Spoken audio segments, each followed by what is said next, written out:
Bienvenidos a este capítulo 12 de El Ignorante y el segundo episodio de La Otra Historia. Hoy, en La Otra Historia, especial de Semana Santa, los orígenes del cristianismo.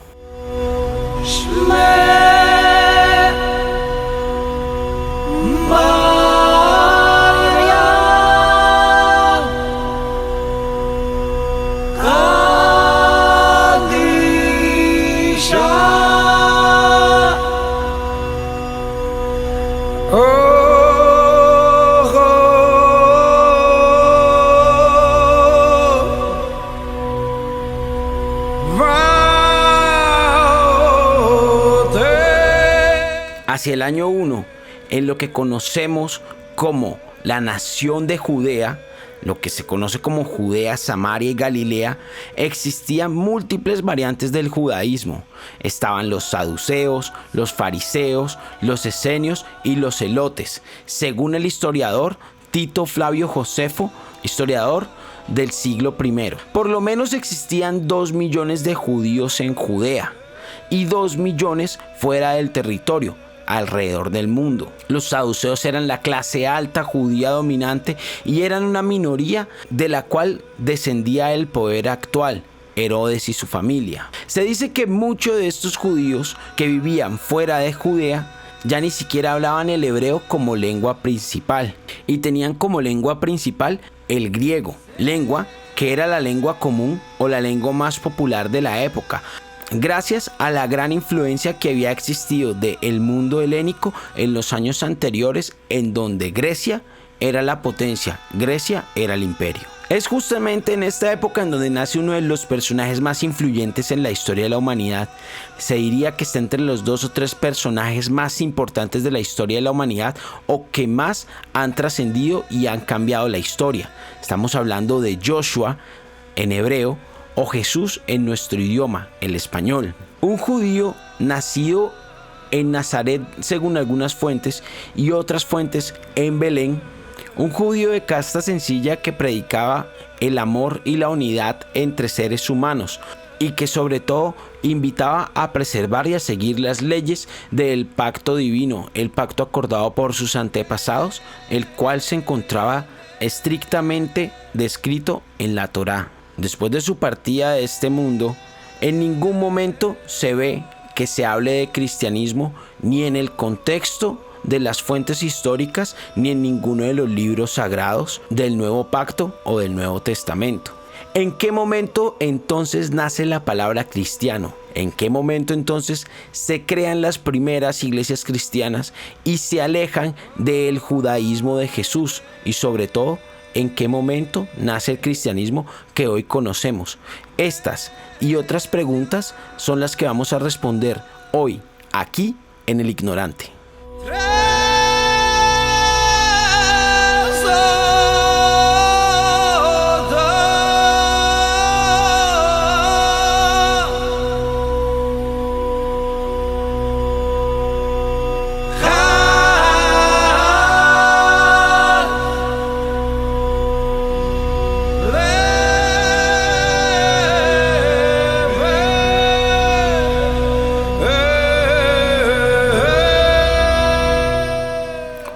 Hola, feliz domingo para todos, bienvenidos a este nuevo capítulo de El Ignorante.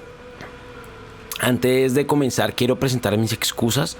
Sé que varios de ustedes me escribieron, estuvieron pendientes en la página por un nuevo capítulo del Ignorante. Yo presento mis excusas porque la semana pasada no pude hacer capítulo.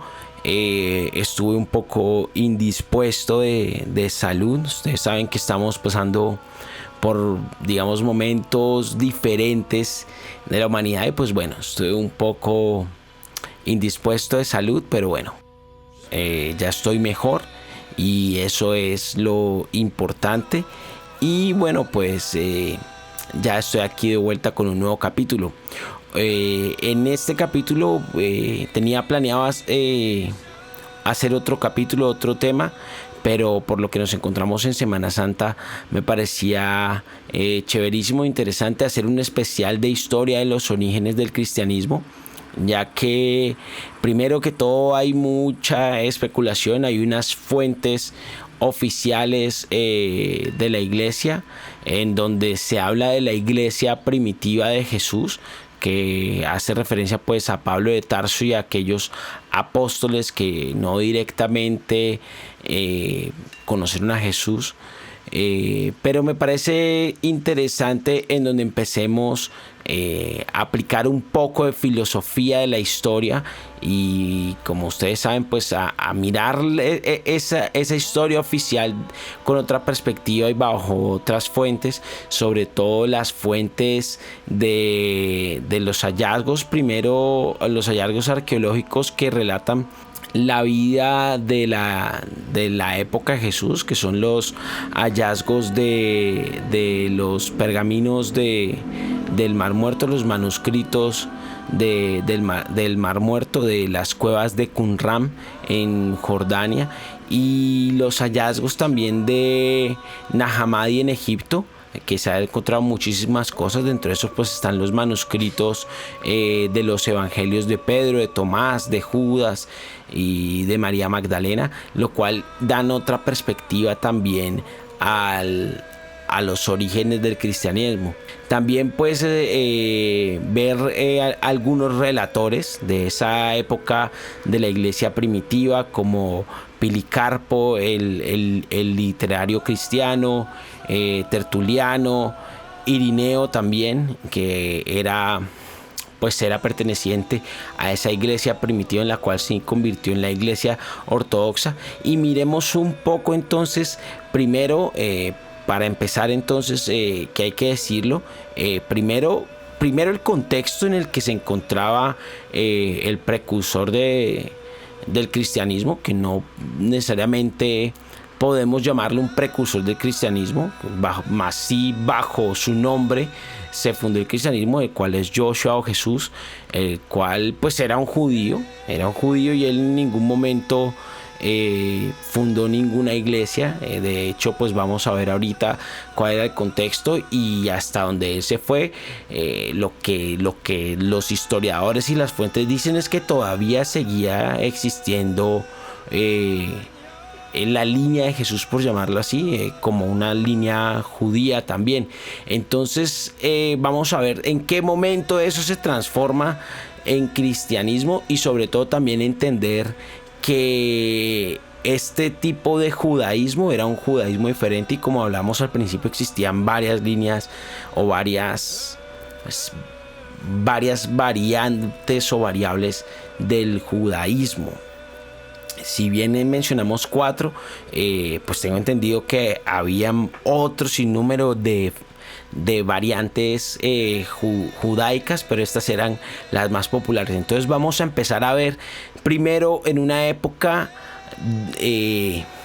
precristiana, antes de Jesús, cuál era el contexto, para ir entendiendo en el contexto en que nació Jesús, y posteriormente vamos a ver esos primeros años en donde se empieza a desarrollar el cristianismo y en qué momento en verdad es que se desarrolla esa palabra cristiana, esa palabra Cristo, puesto que Cristo o Krista es una palabra griega. Entonces no se vayan, quédense aquí, vamos a empezar con el relato de la otra historia aquí en El Ignorante.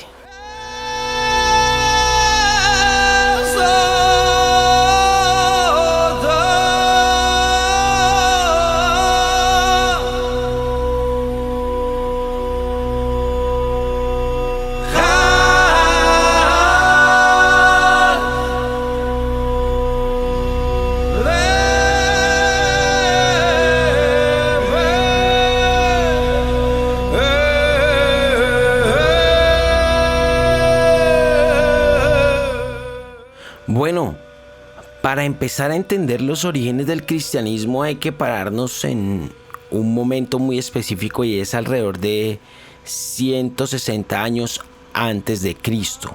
Y nos vamos a parar en la revuelta de los macabeos, especialmente primero de Macabeos y segundo de Macabeos del Antiguo Testamento.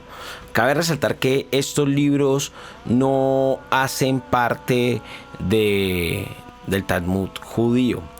Sin embargo, hacen parte de la historia del judaísmo. ¿Y en qué consiste la rebelión macabea o la revuelta de los macabeos en la época de los macabeos? Pues recordemos que en esta época, en donde pues estaba en pleno fulgor el imperio griego, los griegos, al igual que otros imperios, pues primero han querido no solo colonizar, tener colonias y subyugar a los pueblos de alrededor, sino que también los han querido forzar a dejar su identidad teológica, sus creencias. Pues en esta historia de los reyes macabeos, los macabeos, pues es el levantamiento o la revuelta macabea contra los griegos para no dejarse helenizar, y bueno, pues ellos consiguen la independencia de los hebreos. Fue una batalla o una revuelta de más o menos 7 años, en donde tuvo alrededor de 8 batallas, en donde ellos pues terminaron independizándose y teniendo pues un periodo de independencia y de autonomía. El legado justamente de la revuelta de los macabeos pues es el festival judío de Hanukkah, que se le dedica o se celebra la rededicación del templo a la victoria de Judas Macabeo, según la literatura rabínica. Pero este contexto, ¿por qué es importante? Porque es que aquí en este contexto es donde, si bien ya existían algunas variantes del judaísmo, pues aquí van a aparecer otras variantes del judaísmo. Cuando los macabeos recuperan Jerusalén y se consigue la independencia, pues había un gran debate dentro de la comunidad judía, y era quién iba a reinar. Por un lado estaban los sacerdotes, los cuales abogaban por los que quienes tenían que reinar pues eran los descendientes de David, y por lo tanto abogaban y decían que los macabeos no podían reinar, puesto que ellos no eran descendientes directos de David. Aquí esto se arma un gran debate político, pues porque los macabeos, Judas Macabeo y sus hermanos, pues dijeron, pues no señor, nosotros no hicimos la revuelta, no peleamos, no hicimos la revolución para después entregarle el reinado a otra persona, y nos importa 5 que no seamos descendientes de David, pues vamos a ser los reyes. Aquí hay una división. Esos que se quedaron y que reinaron, los descendientes de los macabeos, son los que conocemos como los saduceos, que eran la clase alta gobernante que desde esa época hasta la época de Jesús, hasta la época de los romanos, reinaban en Jerusalén, y como habíamos dicho al principio, eran una minoría que dominaba en el poder. De ahí pues salen unos que son oposición. Habían 2 tipos de oposición, o 3 tipos de oposición a este poder, por llamarlo así. Los primeros eran los fariseos, que tenían ciertas diferencias de las otras tribus o de las otras líneas que vamos a ver. Los fariseos eran los que se oponían directamente al poder de los saduceos, aunque habían unos pocos que estaban filtrados dentro del poder y también hacían parte de esa casta. Dentro de ellos había como varias vertientes, por decirlo así, y también como varios confrontamientos, y por lo tanto también de aquí es más o menos de donde empieza a surgir esa parte rabínica del judaísmo. Están los esenios. Los esenios son estas personas que cuando los macabeos toman el poder terminan expulsados de Jerusalén y ellos se retiran a los desiertos. Estos son unos judíos mucho más simples y más místicos, en los que se terminan retirando en el desierto, parte de ese desierto que lo llaman, si no estoy mal, en el Nuevo Testamento se habla mucho de la ruta a Damasco, y es porque justamente cerca a Damasco, en Jordania, cerca del Mar Muerto, pues estaba este asentamiento de Qumran, que es donde aparecen estos manuscritos del Mar Muerto, y pues había una comunidad esenia, la cual practicaba un judaísmo mucho más sencillo, mucho más simple, mucho más místico y mucho más de recogimiento, si lo queremos ver así. Quería remontarse al judaísmo de antaño de la Torá, que era aquel el que no se estaba centrando tanto en los lujos y no se estaba centrando tanto en el poder político y en todas estas cuestiones, sino que estaba mucho más centrado como en ese acercamiento y en esa realización espiritual y personal del pacto de la Torá. Ellos estaban inspirados mucho en esa visión del místico del desierto. Recordemos, por ejemplo, que el pacto de Abraham sea en el desierto, el pacto de Moisés sea en el desierto y muchos otros místicos de la tradición judía sea en el desierto. Esto es importante entenderlo porque, bueno, más adelante vamos a hablar, porque de aquí es donde, según las fuentes de los historiadores, interpretan que Jesús provenía era de este linaje de judaísmo.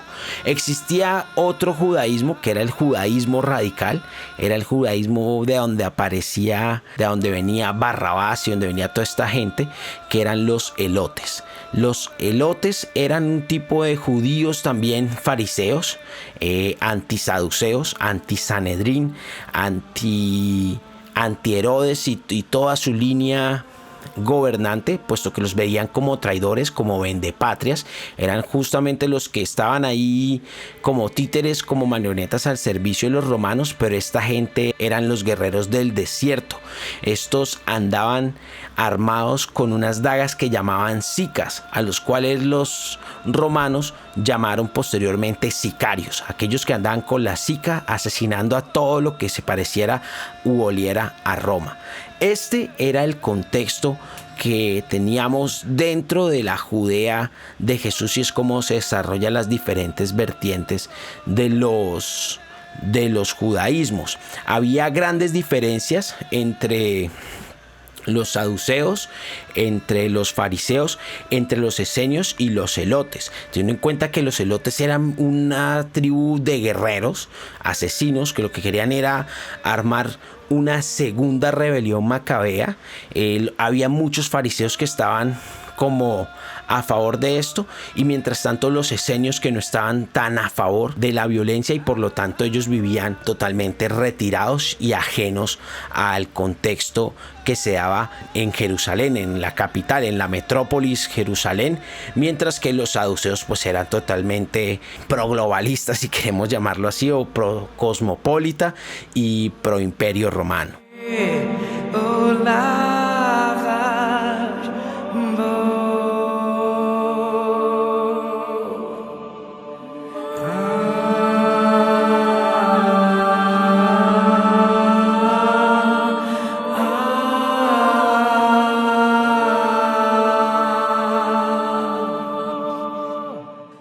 Bueno, y dentro de esta historia van a jugar un papel muy importante los judíos esenios. ¿Quiénes eran los judíos esenios? Pues en la antigüedad, las fuentes que se tienen al referirse a los judíos esenios son dos principales. Hay varias, pero vamos a hablar de las dos principales. Una fuente es Filón de Alejandría, que él describe a esta organización esenia dentro de Alejandría como una especie de judíos de una comunidad más bien retirada, apartada, y que eran una minoría dentro de la gran comunidad de Alejandría. Alejandría era una ciudad que fundó Alejandro Magno, la Alexandria de helenística, y él la fundó con dos perspectivas. La primera era pues obviamente tener una ciudad principal dentro de Egipto, y la segunda para, digamos, un poco asesinar a sus opositores, él era muy inteligente y lo que buscaba era que una vez llegara a una colonia, esa colonia se convirtiera en helénica y la mejor forma era llevar gente a poblarla. Entonces esta población era mitad de personas griegas y mitad de personas judías. Los judíos que fueron expulsados en la segunda diáspora de Nabucodonosor II, cuando pues entra a Israel y destruye pues toda la ciudad y destruye pues el templo de Salomón, y que se genera esta diáspora judía, pues muchos de los judíos que estaban ahí terminaron en Alejandría. Entonces esta es una primera fuente. Y la segunda fuente que habla de los judíos es este judío helénico también, Flavio Josefo.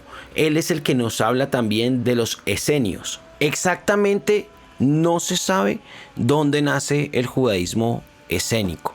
Si el judaísmo esénico es algo que venía con los judíos en la diáspora y que llegó a Alejandría, o simplemente fue un judaísmo que surgió en Alejandría bajo la mezcla multicultural de lo que era Alejandría. Pues tengamos en cuenta que Alejandría no solamente albergaba personas judías, albergaba personas de todo lo que era el imperio griego, pues también albergaba personas egipcias, y también era un gran centro cultural y un gran centro comercial, del cual provenían personas inclusive desde la China comercial.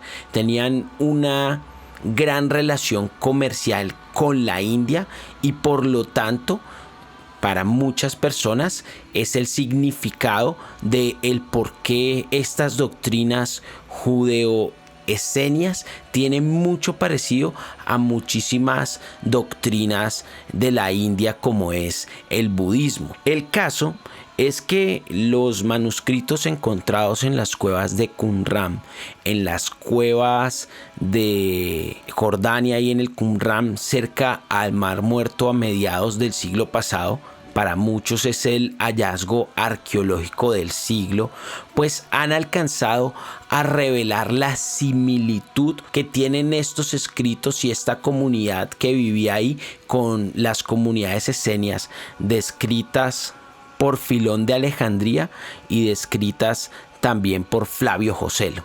Es decir, hay una gran similitud, y a pesar de que en la Biblia no se menciona en ningún momento a esta tribu, a esta secta judía, pues lo que dice la historia y lo que dicen los hallazgos arqueológicos es que efectivamente sí existieron. Y esta gente tenía ciertas características de comportamiento y de visión frente al judaísmo, frente a la Torá, y al conservar los preceptos de la Torá. Tengamos en cuenta que cuando hablamos de la Torá estamos hablando de lo que en el Antiguo Testamento se llama el Pentateuco, que es la unión de los 5 libros antiguos de Génesis, Éxodo, sobre todo en donde están los 10 mandamientos y la ley de Moisés, Levítico, Números y Deuteronomio. Eso es lo que conocemos como la Torá, y en este libro específicamente en el que se basaba pues este grupo. Dentro de los hallazgos arqueológicos de las cuevas de Qumran, o del asentamiento de Qumran, y de los manuscritos de Qumran, pues hay cosas muy interesantes que describen mucho mejor a los esenios. Los esenios eran muy cuidadosos, o tenían unos rituales muy interesantes con el agua. Para ellos era algo muy espiritual con el hecho de limpiar los pecados, de limpiar las impurezas, cosa que no se tenía dentro del judaísmo tradicional, el judaísmo que no practicaban los celotes, los fariseos y los saduceos. Esto era una práctica netamente de los esenios, y que posteriormente lo del baño para las oraciones pues va a pasar también para lo que es el judaísmo rabínico. pero en esta época era sobre todo muy específico de los esenios. Incluso dentro de estos escritos del Mar Muerto, de las cuevas de Qumran, se describe incluso las horas y el número de baños que se tenía que realizar las personas, que eran 2 baños diarios. También se describe la forma en la que vivían. Era una comunidad en donde no se poseía artículos de propiedad privada. Todo lo que llegaba a la comunidad pertenecía a la comunidad, y por lo tanto el primer paso que tenía que dar una persona para poder pertenecer a la comunidad judeo-esenia era pues donar todas sus cosas a la comunidad, o en su defecto, si poseía demasiado, pues donarlo a la gente pobre. Estas son cosas muy interesantes porque también tenían una serie de patrones con los cuales se podían identificar físicamente: la forma en que llevaban el cabello, la forma en que llevaban la barba, las vestimentas y el color que usaban siempre, que generalmente pues eran personas que vestían de blanco todo el tiempo. Y hay otros aspectos interesantes que tienen que ver con la dieta y con los ayunos constantes que se practicaban dentro de estas comunidades. Incluso se dice que podían ser mucho más estrictos en los preceptos de la Torá que los mismos judíos convencionales, por decirlo así. Esto incluye la alimentación y sobre todo preservar los preceptos del tipo de comida, de cómo se debe cocinar y cómo se debe comer. Bueno, pero ¿por qué hablamos o por qué acabamos de echar toda esta carreta tan larga de los esenios? ¿Y qué tienen que ver entonces con el cristianismo y con Jesús? Pues esto nos da muchos indicios, más lo que podemos encontrar en las fuentes oficiales de la iglesia, que son los testamentos, de quién era Jesús, qué tipo de judío era. Y obviamente pues podemos ver que Jesús no era un saduceo, que Jesús no era un fariseo y que Jesús tampoco era un elote. Entonces efectivamente, por todo lo que vemos, por ejemplo el bautizo en agua, las constantes retiradas de Jesús al desierto, la ruta de Damasco, la cual él recorrió muchas veces, que es un desierto larguísimo. Dentro de esta ruta es la ruta, si no estoy mal, de los 40 días y las 40 noches en el desierto, que justamente dentro de esa ruta es donde se encuentra Qumran. Pues nos da muchos indicios que tanto él, y no solo él, sino muchos o varios de sus discípulos e incluso Juan el Bautista, pues eran judíos esenios. De aquí es muy probablemente de donde proviene o de donde nace el cristianismo.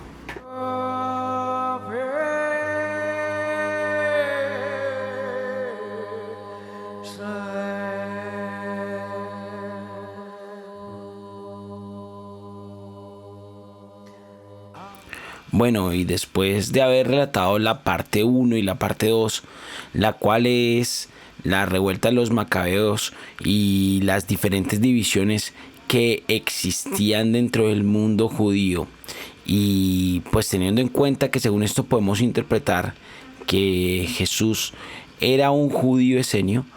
Eso es muy importante, esta palabra judío. Hay que entender, cuando desaparece Jesús de la historia, él se va siendo judío, y muchísimas fuentes extraoficiales a las de la iglesia, como las de la iglesia, lo confirman. Por ejemplo, si vemos la de la iglesia, él hablaba claramente, él decía que no vino a cambiar la ley, sino a cumplirla, teniendo en cuenta o enfatizando mucho que la ley judía y la ley de la Torá era justamente la que él venía a enseñar y a cumplir. Entonces aquí vamos a entrar en la parte más difícil, porque son esos 320, 330 años hasta el Concilio de Nicea, que es donde pues se hace oficial la religión cristiana como religión del Imperio Romano, en donde van a ocurrir un montón de cosas, donde hay diversas fuentes y donde va a ser muy difícil entender y encontrar esos orígenes cristianos y por qué una cosa que venía del judaísmo esenio terminó en otra cosa llamada Iglesia de Roma.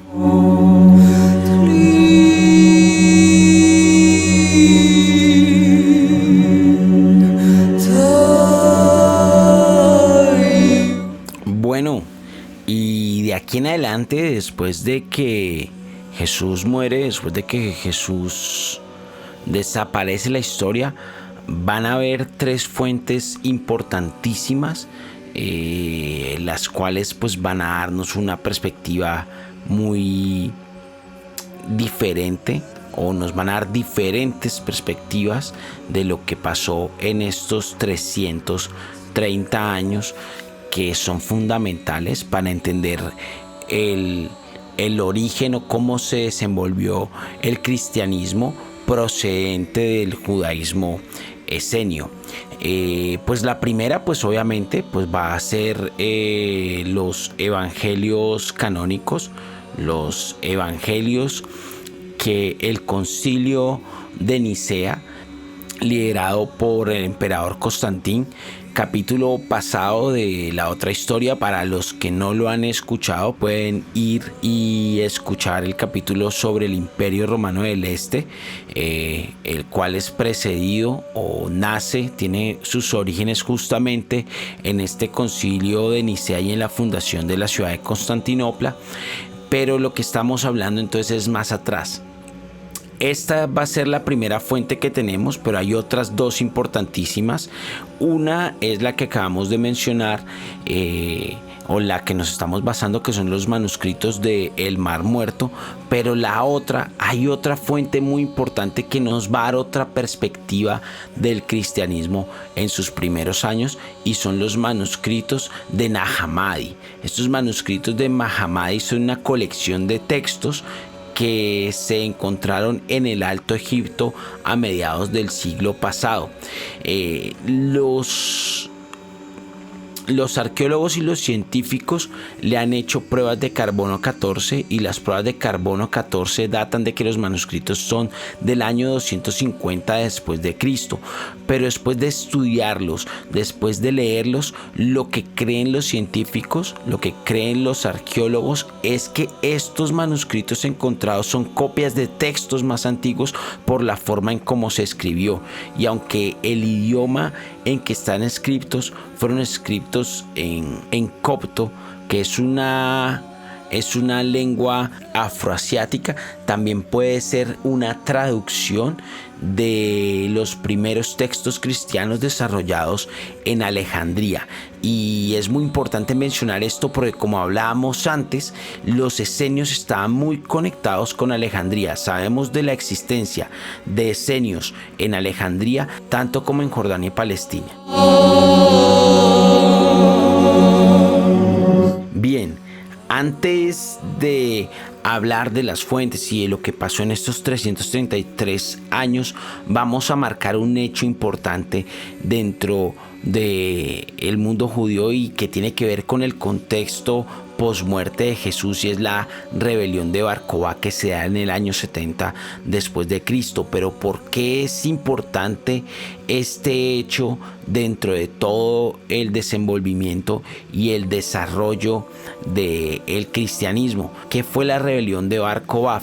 Pues esta rebelión se llevó a cabo contra, primero, los saduceos, y se llevó a cabo por parte de los fariseos, de todo este tipo de judíos que estaban hartos de la sublevación ante el Imperio Romano. Recordemos algo, recordemos que dentro de las escrituras judías había la promesa de un Mesías, ese Mesías que iba a liberar al pueblo judío de la esclavitud y del yugo de una vez y definitivamente de todos sus esclavistas, y en especial de el pueblo romano.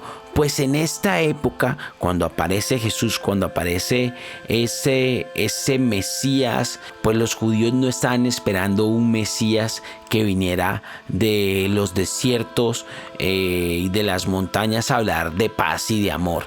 Estaban esperando un guerrero como los macabeos. Recordemos la revuelta de los macabeos y los reyes macabeos, pues eso es lo que estaba esperando el pueblo judío.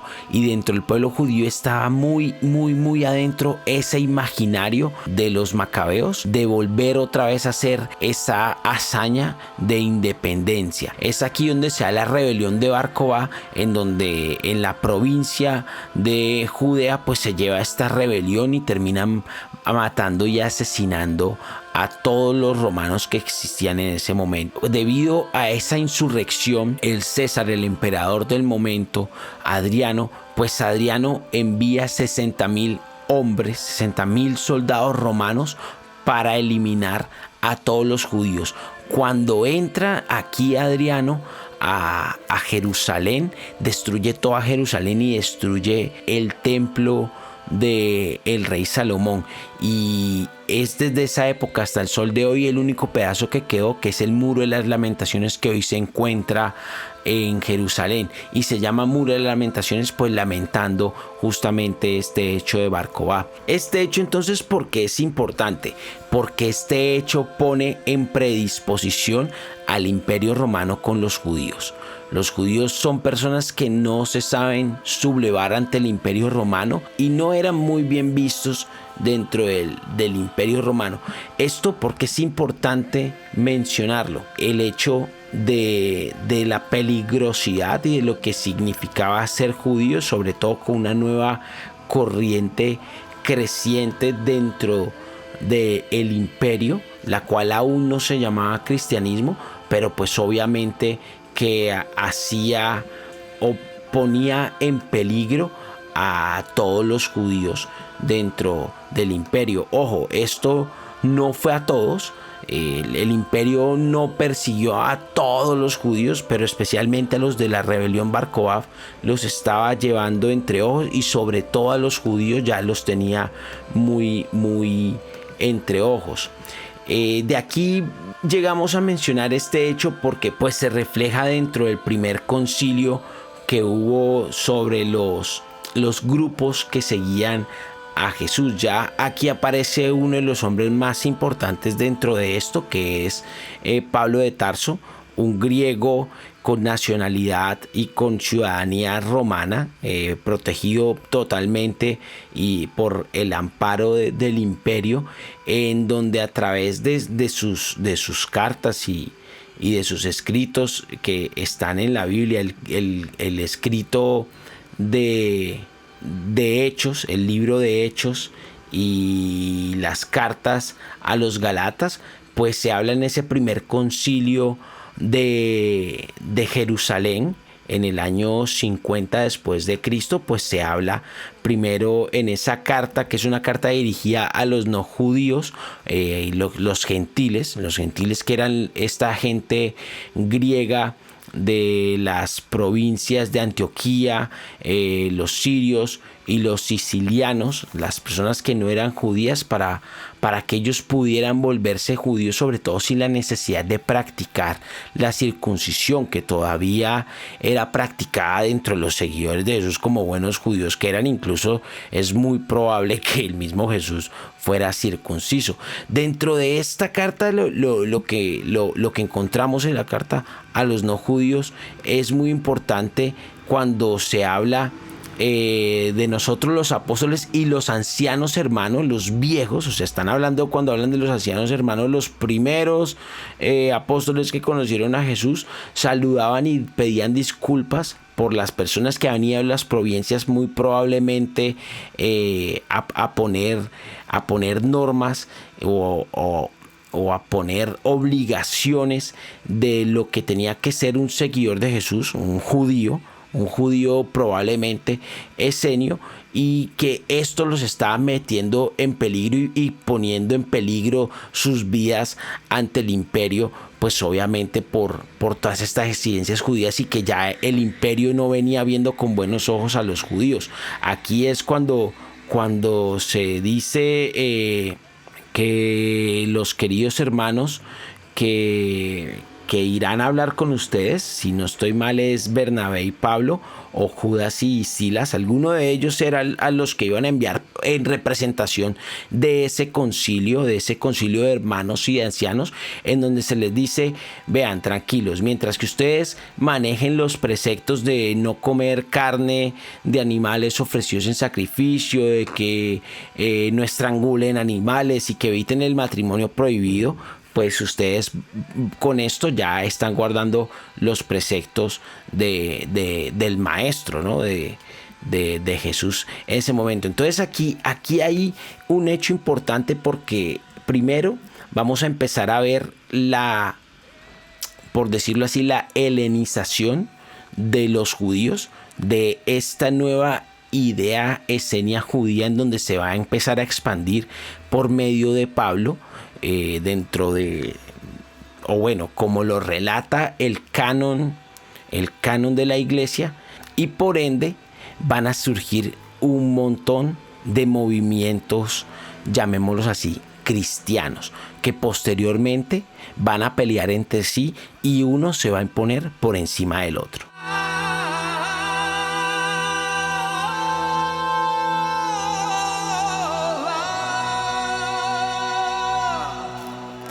Sin duda, de aquí en adelante, entonces, la persona más polémica dentro de la historia y de los orígenes del cristianismo va a ser Pablo de Tarso. Primero porque Pablo de Tarso, para la iglesia romana, pues va a ser este nacionalizador, el apóstol de las naciones, como lo llaman. Va a ser mencionado, o interpretado más bien, dentro de los manuscritos de Qumran y del Mar Muerto, como el impostor, como el traidor, como aquel que está vendiendo un cuento que no es. Pero también va a estar interpretado por los hallazgos de Nahmadi de Egipto como un gnóstico dentro de la escuela greco-judea, es decir, de estos esenios que vivían en Alejandría. Lo que sí es cierto es que la primera iglesia o la primera comunidad llamada cristiana, Krishta, palabra griega, es la iglesia de Antioquía, fundada dicha comunidad por Pablo de Tarso.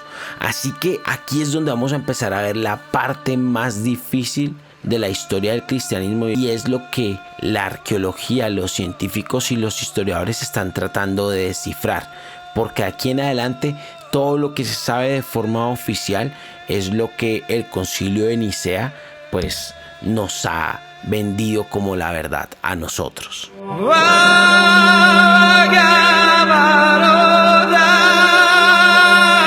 Sin duda, como hablábamos, Pablo de Tarso entonces es el personaje más polémico dentro de la historia temprana del cristianismo. Para los esenios de Qumran es un traidor, o es un vendehumos, como diríamos acá en Colombia, porque está transformando la enseñanza del Maestro Jesús, la enseñanza esenia, que es una enseñanza judía. Como bien lo decía Jesús dentro del Nuevo Testamento, él no había venido a cambiar la ley, sino a cumplirla.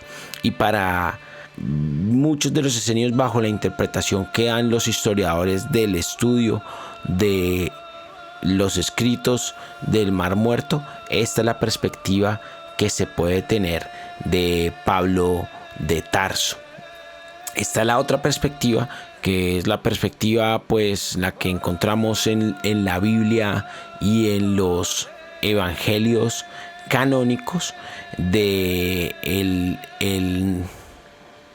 el apóstol de las naciones, que lleva hacia todos los rincones de la tierra el cristianismo. Pero hay una tercera, en la cual aparece dentro de estos manuscritos egipcios, porque estos manuscritos egipcios son importantes y dentro del cristianismo que llamamos primitivo, de la iglesia primitiva, pues van a revelar ciertas verdades. ¿Qué aparece dentro de estos? ¿Qué se encuentra dentro de este descubrimiento? Pues dentro de este descubrimiento se encuentra nada más y nada menos de lo que llaman los evangelios apócrifos. Dentro de este descubrimiento de Nag Hammadi, pues se encontraron ciertos libros, los voy a mencionar. Uno se llama el Evangelio de Tomás, el otro se llama el Apócrifo de Santiago. Hay uno que se llama el primer Apocalipsis de Santiago. Hay otro que se llama el segundo Apocalipsis de Santiago. Hay otro que se llama el tercer Apocalipsis copto de Pablo. Por eso es importante Pablo, porque aquí se habla también de Pablo y se da una perspectiva diferente. Pablo con 3 perspectivas diferentes. Está uno que es el segundo tratado de Gran Set. Ese es importante. Está la oración de Pablo, está el Evangelio apócrifo de Juan, está el Apocalipsis de Adán, está el Evangelio de Felipe, está Carta de Pedro a Felipe y está el Evangelio de Valentín. De todos estos, el más importante para los científicos es el Evangelio de Tomás, en donde se habla de un cristianismo sin dogmas y un cristianismo sin sacerdotes y un cristianismo sin iglesia. ¿De dónde sale esto y por qué se llaman gnósticos o por qué se les dice a estos los evangelios gnósticos, también conocidos como los evangelios apócrifos? Porque se especula que pertenecía a un grupo de judíos conversos o seguidores de Jesús que se denominaban a sí mismos gnósticos. Gnosis es una palabra griega que significa conocimiento, y hay que aclarar que este gnosticismo del que estoy hablando no tiene nada que ver con el gnosticismo del siglo XX de este señor de apellido Gómez, colombiano, que se conoce como Samael Aumbeor. Eso se conoce como neognosticismo y no tiene nada que ver con el gnosticismo antiguo cristiano de Alejandría. Pues bueno, ¿por qué esto es importante y por qué es tan importante este hallazgo? Primero, porque ya estamos hablando del siglo II y estamos hablando de uno de los primeros apóstoles de la Iglesia Católica, Irineo de Lyon, francés. Y este Irineo de Lyon, dentro de las crónicas que escribía, era un perseguidor de los gnósticos. Decía, estos gnósticos se están esparciendo, el término claro no lo tengo, pero decía que se están esparciendo muy rápido por todo el imperio y que eran un peligro contra la otra corriente, que era la corriente fundamentalista, la corriente de esa iglesia arcaica que habla de la iglesia católica, de esa iglesia primitiva, la supuesta iglesia primitiva de los apóstoles, y que primero se estaba extendiendo muy rápido y segundo que para ellos era pues una amenaza porque estaba predicando una enseñanza totalmente ajena a la que ellos tenían, que ellos estaban empezando a hacer iglesias, tenían un montón de rituales muy cercanos ya a los que nosotros conocemos de la iglesia romana. Digamos que ya era primero un culto judío ya muy cristianizado, muy helenizado. Se hablaba en griego. Recordemos que los primeros libros, los primeros textos de los evangelios fueron escritos en griego, escritos por esta gente, por los precursores de la iglesia ortodoxa, y sobre todo pues ya era algo muy alejado a lo que se enseñaba en un principio, lo que estamos viendo en un principio, que era el judaísmo esenio. Aquí va a partir pues este surgimiento de estas dos corrientes. Seguramente hubo muchas más corrientes de estos primeros cristianos, pero estos dos eran los más importantes, y son importantes porque mientras uno surgió y se convierte en el culto, en la religión oficial del Concilio de Nicea, los otros, los gnósticos, también muy asociados y conocidos como los criptocristianos, aquellos cristianos ocultos que fueron perseguidos posterior a la muerte de Jesús, pues esos cristianos fueron eliminados, y no solamente eliminados, sino que tras el Concilio de Nicea, todos sus libros, esos libros que muy seguramente son mucho más antiguos que los evangelios canónicos, pues fueron perseguidos y posteriormente quemados. Dentro de esto está asociado también con esto un segundo o una segunda quema de libros de Alejandría después de el concilio de Nicea, y sobre todo se quemaron todos estos libros que no eran canónicos, los cuales se llamaban los libros herejes, de los cristianos herejes, de los cristianos paganos, de estos gnósticos herejes, brujos y otro montón de cosas. Y probablemente en el afán de ocultar estos libros en esta época, pues es donde se esconden estos libros justamente en el norte de Egipto.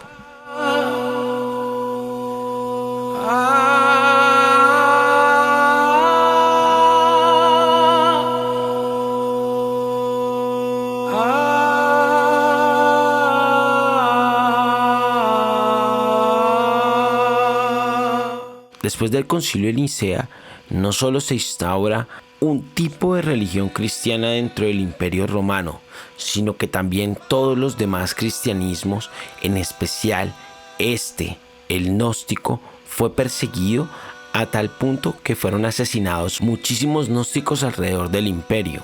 Hoy queda en el debate para los historiadores y las fuentes qué fue primero, si el cristianismo de la iglesia ortodoxa que evolucionó en la iglesia romana o el cristianismo gnóstico que provenía de Alejandría. Lo que sí es verdad es que el cristianismo gnóstico y los escritos gnósticos de Alejandría se parecían mucho más a la doctrina esenia de lo que se parece la iglesia ortodoxa romana.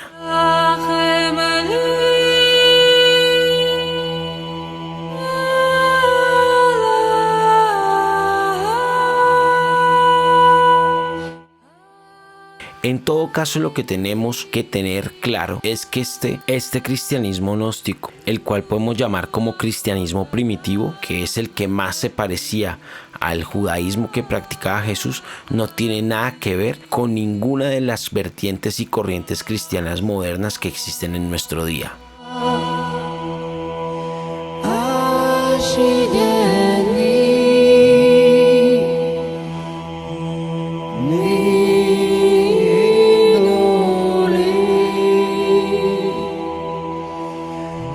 Bueno, muchísimas gracias a todos los que se quedaron hasta aquí, hasta el final de este capítulo. Sé que para muchos es un capítulo polémico, por eso no toqué ningún aspecto religioso, sino sencillamente traté de tocar el tema del cristianismo en sus orígenes, el cristianismo histórico desde una perspectiva histórica, y tratando de tocar las diferentes alternativas que se están estudiando diferentes a la iglesia romana, que son pues hasta ahora las versiones oficiales. Bueno, espero les haya gustado este capítulo. Gracias a todos los que se quedaron acá. Yo espero no volverles a fallar. Para los oyentes fieles del podcast, espero no volverles a fallar un domingo más.